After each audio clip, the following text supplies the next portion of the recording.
Yesterday, you released a few documents. Has to do with a request for sole sourcing sent to the Public Procurement Authority, the approval that was given by the PPA, and then subsequently there was another document which seems to emanate from the National Cathedral Secretariat because it's in its colors and logo and everything. And they are suggesting that the monies that are paid to Mr. Ajayi is different from a seed money that was released. Give us a bit of background on these documents you put out yesterday. Well, first of all, let me extend very warm regard to the distinguished listeners of Radio Go across the globe.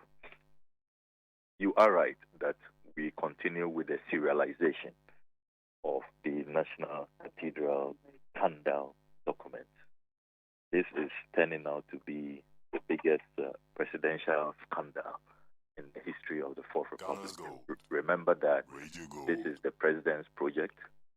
He calls this project the priority of priorities. He says that this is a project that he personally pledged to God. And so he was in conclave alone. Nobody was there with him. And nobody knows what happened in that special moment with the Almighty. So it's turning out to be quite clearly the biggest presidential scandal in the history of the Fourth Republic. So yesterday's set of documents we put out relates to the very, very illegal, immoral, and totally inflated contract that the government entered into with David Ajayi. And it is interesting to note that that contract was right at the seat of government, right at the presidency. The chief of staff signed the letter asking the Public Procurement Authority to approve sole sourcing for Sir David Ajayi and associates. This was sometime in December 2018. Now, it is instructive to note that even though by that time the National Cathedral Secretariat had been set up or established, the presidency still decided to directly lead the charge in handing over this contract on dubious grounds to David Ajayi, which confirms all the suspicions that many people, including architects and other experts in the field, procurement experts, have put out, that Sir David Ajayi is being favored. You've heard the Imani analysis put out by Bryce Simmons, which is clear that Sir David Ajayi has become the most favored architect ever in the history of Ghana, if not Africa, where he alone, so far, has amassed over $300 million worth of contracts. When you see how the chief of staff, acting on the instruction of the president, was in a hurry to dole out monies to David Ajayi, you notice that in the response from the Public Procurement Authority, the Public Procurement Authority even had to plead with the presidency to demand a trade discount. So the contract sum reduced from the region of $23.5 million to some $21 million. Can you imagine the PPA under ABAJ, who, as you do know, is facing prosecution for all the illegal and corrupt dealings? Even ABAJ had to plead with the presidency to demand some discount. Now, if you look at the percentage that the presidency argued should be handed out to Sir David Ajayi. That is 12.5%. Meanwhile, the rate in Ghana, according to the Ghana Institute of Architects, is 4%. And even that, depending on the volumes, if it's a huge contract, say hundreds of millions of dollars, then the percentage begins to reduce. Because really, it's the same, work, and nobody will want to pay, say, about $200 million, for, let's say, $1 billion or $2 billion worth of contract. So you notice that rate of 12.5% is totally unconscionable. Now, what is also very troubling about the letters we put out, that you observe that the PPA flagrantly violated the law. If you look at the provisions they quoted as the basis for handing out the sole source contract to David Ajayi, they quote Section 7025B. When you go through those provisions, it talks about gauging in sole sourcing on emergency basis, or where there is some catastrophe, where there is some urgency based on a natural disaster of some sort. Now, 2018, 2019, there was no emergency. There was no disaster. Indeed, this is a pledge the president says he made to God before the 2016 election. So he had time. He had known. Then you look at his 6-March address. He had time. He put out a roadmap. Then you look at the finance minister's address. You read paragraph 157 of the finance minister's speech to Parliament on the 15th of November 2018. Government had time. They put out the roadmap when they will launch this whole National Cathedral project, the Ghana launch, and then the American launch. They had time. They put together their own timetable. There was no emergency. There was no catastrophe. There was no natural disaster. So, ab initio, the reasons given by the Public Procurement Authority cannot hold. It's totally untenable, and I am clear in my mind that any future prosecution will succeed. And it appears to me that many people are lining up for jail when you look at their complicity and how they are drenched, with sin and iniquity. When you look at all the very, very, terrible dealings that these government officials have been engaged in. I must also emphasize, Senna, that so far, many people have thought that it is only the presidency that has paid money to Sir David Ajayi. And indeed, initially, I also thought same. But having carefully read the National Cathedral Secretariat statement dated 17 June 2022, the statement they put out last Friday, when you read the statement carefully, specifically paragraphs 9 and 11, you come to one irresistible conclusion. And indeed, I have confronted the executive director of the National Cathedral, Dr. Paulo Pukumensa, who has confirmed that my conclusion is right. And what is that conclusion? Apart from the almost $22 million that the presidency awarded the original design of the National Cathedral for, it will shock you to note, Sana, that Sir David Ajayi was asked to alter the design and to include a Bible museum and then a Bible garden whatever that garden looks like and whatever it will be used for. So he integrated a Bible museum and then a Bible garden in the design. Then he charged separately for that as well. And that is what the document we put out yesterday is showing. So far, Sir David Ajay is walking away with some $30 million just for designing this project. And the fact that $30 million.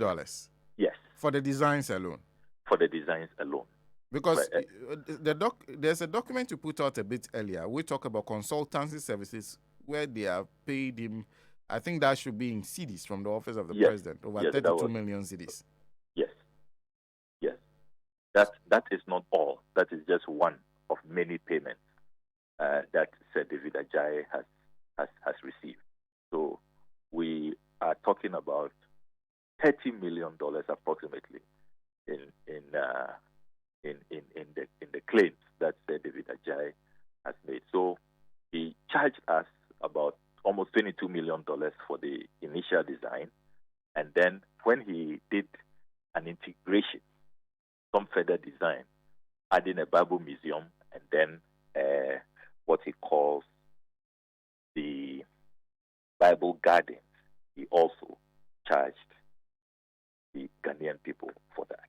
So those are the details we put out yesterday. And you are saying that if you look at the project costs, which they now, the last time I heard anybody talk about project costs, they were talking about 350 million. Where we've gotten to, the suggestion is that they should be charging nothing more than 4%. Yes. And where he operates in his own country, the UK, where he's been competing, where he's been operating, it will interest you to know, Senna, that he does not charge more than 3%, because that is the standard. That's the standard. You cannot charge more than 3%. And even with that, you don't do upfront collections, and you receive money as and when the contract progresses. And then remember also that even the 3%, you don't always get to the 3%, depending on the size. So the bigger the amount, the smaller the percentage.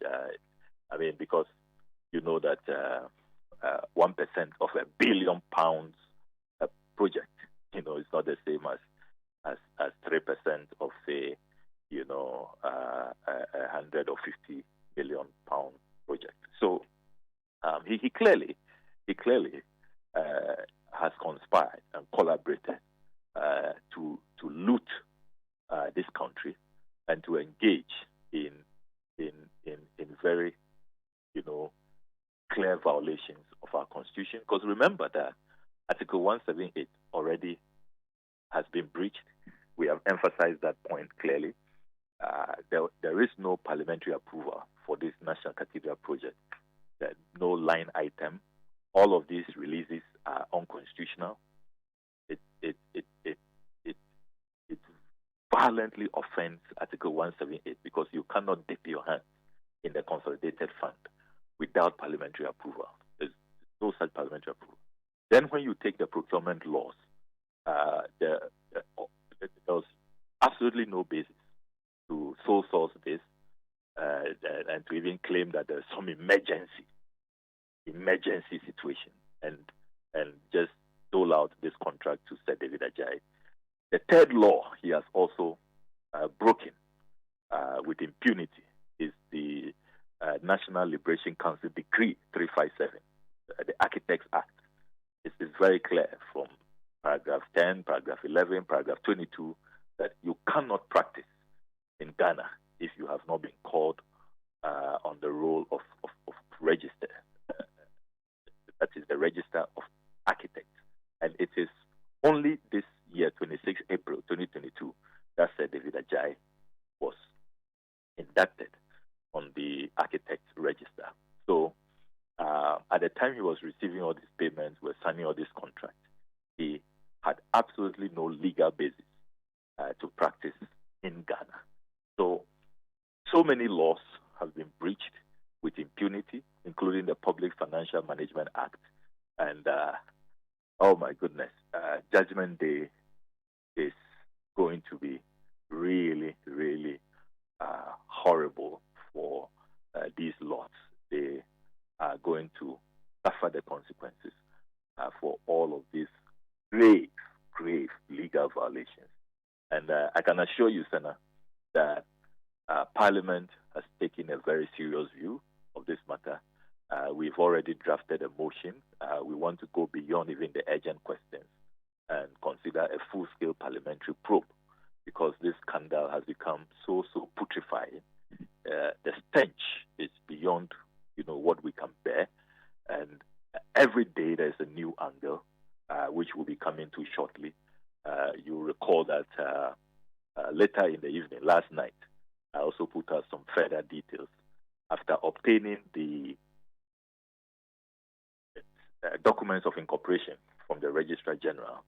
We have also discovered more scandalous happenings, and all of these matters will become the basis for a parliamentary probe sooner than later, Senator. Well, I know I have to let you go. Just to ask whether or not, on Wednesday when the minister appears before, that's tomorrow, these urgent questions that you filed are part of the ones that are advertised to be asked of him. Because if you look at all the documents you release, a request from the Chief of Staff goes to the Minister of Finance, who then authorizes the Controller and Accountant General to release the money. So he gave those, he made those demands. Would he be responding to you tomorrow? Well, I observed from the list last week that our urgent questions was not part of these 16 questions. So I did raise a concern on the floor last Friday when the business statement was read that it will be prudent to combine. I know that this scandal just emerged, recently when we obtained the 31st March 2022 documents. And so I have asked the majority leader last Friday that it will be prudent and wise to add our questions to it so he could handle the whole gamut of accountability issues. Remember that he's been running away from COVID-19 accountability and other matters. So we will see. It's not too clear for now if it will be added.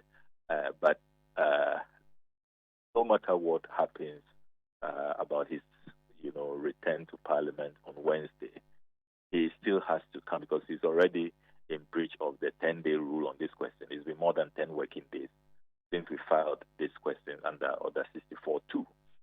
He has 10 working days to respond. So I am still optimistic that he will, even if he doesn't respond this Wednesday, if it's not added to the questions he must respond to, he will have to come back to the House to respond to these questions.